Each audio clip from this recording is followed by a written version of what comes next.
Halo, selamat sore teman-teman. Kita kembali berjumpa di kelas pemrograman berorientasi platform.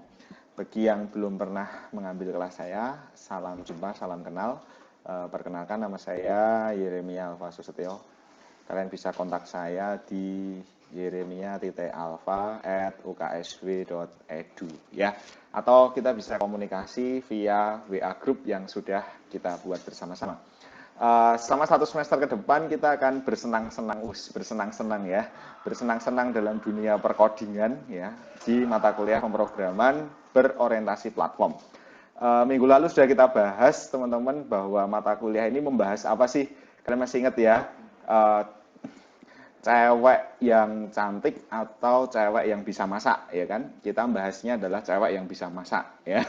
Kan kalau cewek yang cantik itu sama aja front end sebuah website, sedangkan cewek yang bisa masak itu adalah back end dari sebuah website.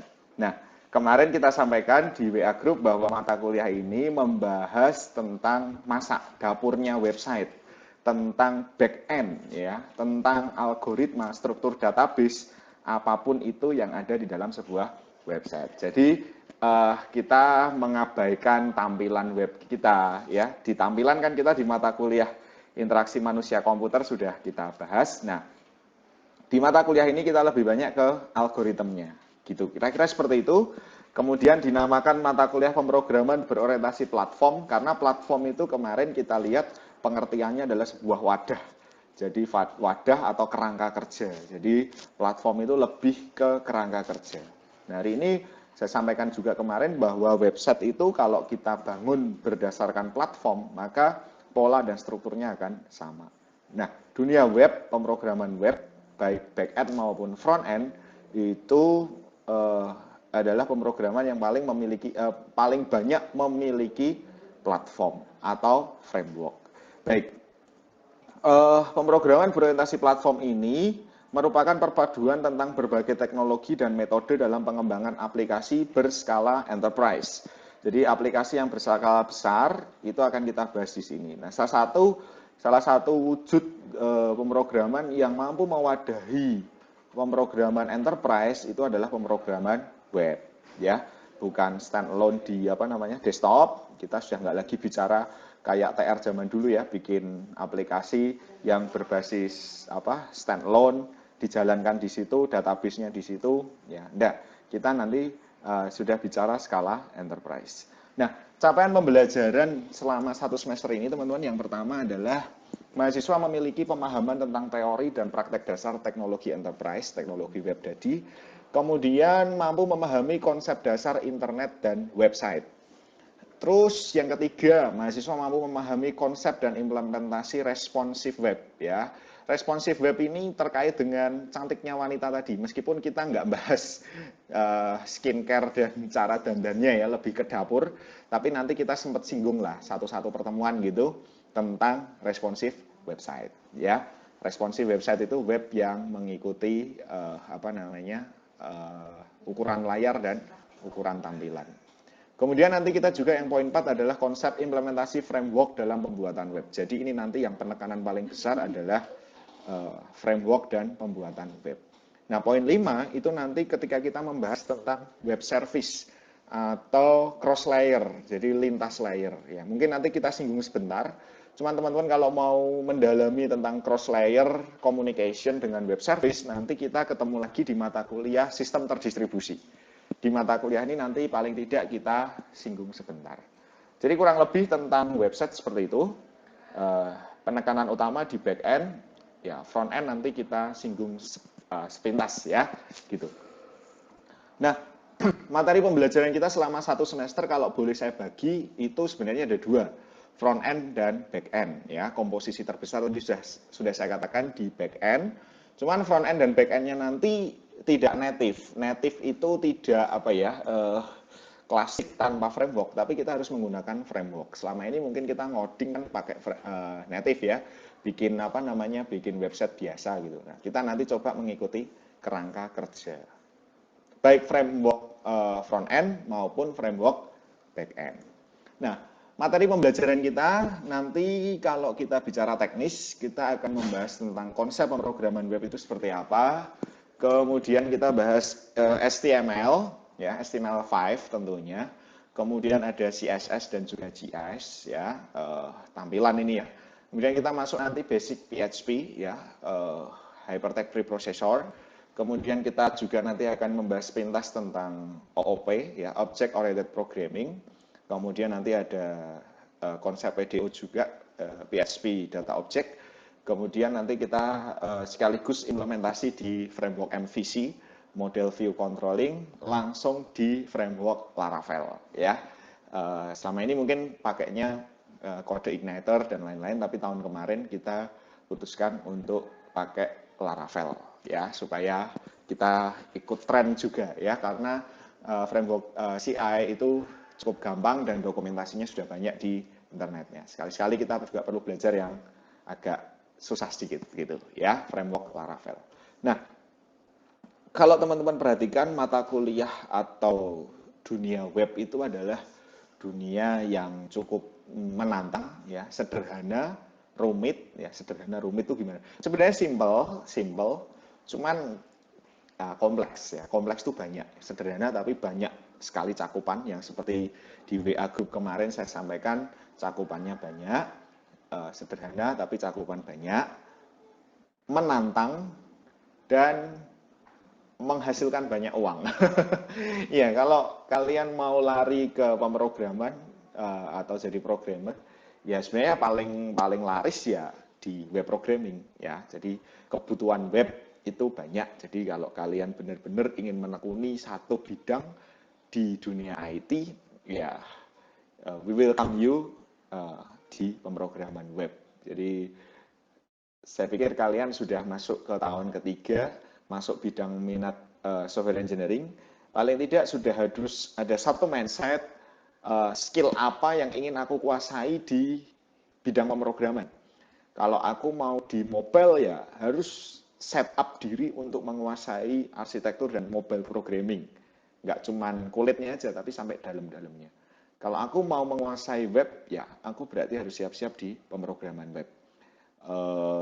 Terus kalau aku mau menguasai bidang yang lain, ya aku harus menguasai bidang yang lain.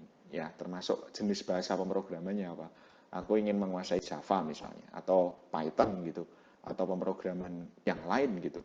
Nah, itu harus teman-teman tentukan sejak sekarang. Karena kalau nggak ditentukan sejak sekarang, kalian tinggal 2 tahun di sini, ya nggak? Setahun doang lah, yang tahun ke-4 kan nanti sudah kerja praktek. Jadi dari sekarang itu harus diarahkan, aku mau kemana? Masa aku sudah mau masuk tahun ketiga, aku hanya bisa hello world pakai bahasa C. Masa aku hanya bisa bikin aplikasi kalkulator pakai Java gitu. Nah, kita nggak bisa seperti itu. Loh, di kampus kan nggak diajari lebih dalam. Teman-teman, ya, ekspansi diri itu atau memperluas kapasitas diri itu tidak tergantung dari materi yang disampaikan di kampus, tapi kalian itu punya banyak waktu untuk, ya tadi, memperluas kapasitas diri dan memperunting apa sih yang ingin aku dapatkan dan aku kuasai sebagai anak IT, ya. Nah, kalau memang kalian mau benar-benar mulai starting point di pemrograman web, ya paling tidak mata kuliah ini harus jadi challenge, jadi tantangan buat kalian supaya apa yang kita sajikan, apa yang kita minta, apa yang kita tagih dari teman-teman itu kalian sikat habis gitu ya, atau kalian santap semua tanpa meninggalkan sisa. Apa itu? Kalian benar-benar bisa ya, tugas kerjakan sampai totalitas. Contoh, kakak angkatan kalian, kita kasih tugas hanya bikin kalkulator, tapi karena dia pingin all out di mata kuliah ini, ya kalkulatornya kalau perlu dibuat tampilannya semenarik mungkin, karena memang dia suka di front end developer atau di tampilan, ya dia fokus di sana juga mati-matian. Terus kalau kalian pengen di back end, ya buatlah edit value yang menunjukkan bahwa kalian itu serius ingin benar-benar menguasai bidang pemrograman web gitu. Kalaupun kalian mau menguasai bidang mobile, ya paling tidak nanti di mata kuliah pengembangan aplikasi mobile kalian juga harus set up diri untuk serius di sana. Jadi di mata kuliah ini Kita sudah nggak biasa-biasa lagi, sudah nggak kayak di mata kuliah yang kemarin-kemarin, grafika komputer asal bisa gambar, atau di mata kuliah ASD asal bisa bikin array, ya kan, perkalian array, stack queue bisa. Enggak, mata kuliah ini nanti outputnya sudah benar-benar harus bisa menghasilkan satu produk yang paling tidak itu bisa jadi portofolio kalian. Portofolio kalian pernah mengerjakan project ini. Suatu hari kan kalian kelamar kerja nih. Lamar kerja kan biasanya ada CV, kurikulum VT. Nah, di kurikulum VT-nya itu kalian harus bisa menyebutkan produk apa yang pernah kalian buat, produk apa yang pernah kalian hasilkan. Meskipun kalian belum pernah merojek atau meroyek ke tempatnya orang, bikinin web tempat orang, tapi paling tidak di mata kuliah ini kalian pernah bikin apa? Oh, aku pernah bikin website company profile, ya, menggunakan framework Laravel seperti ini. Kalian bisa cerita. Jadi mata kuliah ini harus menghasilkan satu portofolio yang bukan lagi tugas mata kuliah, ya, bikin hello world atau bikin kalkulator, ya, enggak, atau bikin segitiga terbalik, enggak lagi, tapi paling enggak harus berorientasi pada produk. Jadi harus ada produk yang bisa dihasilkan, sehingga itu jadi kebanggaan buat kalian. Aku ini anak IT, aku bisa bikin ini pakai web. Nah, itu yang saya buat sebagai challenge ke kalian semua yang mengambil mata kuliah pemrograman berorientasi platform. Sehingga output dari mata kuliah ini nanti teman-teman semua, ya, semua dari kalian harus punya satu website, harus punya satu portofolio yang dihasilkan menggunakan framework Laravel. Ya, websitenya apa, Pak? Websitenya bikin website yang ecek-ecek, enggak. Websitenya ya website serius, yang punya nilai jual. Kalau dijual itu benar-benar laku, gitu ya. Jadi di awal kuliah ini sekali lagi saya minta keseriusan dari teman-teman dalam mengikuti perkuliahan selama 1 semester ini. Ya, idealnya kalau offline kita bisa ada pendampingan langsung di lab, ya.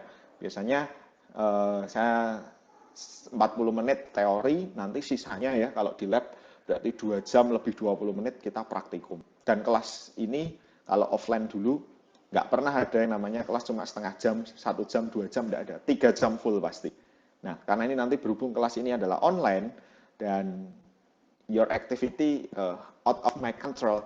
Jadi kalian nanti benar-benar harus ada komitmen sendiri gitu. Paling nggak spend time dalam waktu 1 minggu, aku ngoding web itu 3 jam. Misalnya gitu. 3 jam itu untuk wajib. Wajib apa? Wajib ngerjain tugas misalnya. Saya juga harus spend time lagi 3 jam. 3 jam apa? Untuk pengembangan diri. Belajar dari Google, belajar dari berbagai sumber untuk bikin web seperti itu. Bahkan nanti harapannya kalian harus lebih jago dari saya. Itu harus, ya. Dosennya itu misalnya levelnya segini, kalian harus bisa punya level yang lebih tinggi dari saya. Itu wajib dan harus. Kalau perlu dosen itu kalian tertawakan, ini loh Mas Siri, aku punya web jauh lebih keren dari punya Mas Siri, misalnya seperti itu. Itu yang harus kalian pupuk, ya. Jadi mata kuliah ini mewadahi kalian untuk mengembangkan bidang minat kalian di bidang website. Jadi sudah tahun ketiga, saya pikir sudah nggak lagi mikir mata kuliah yang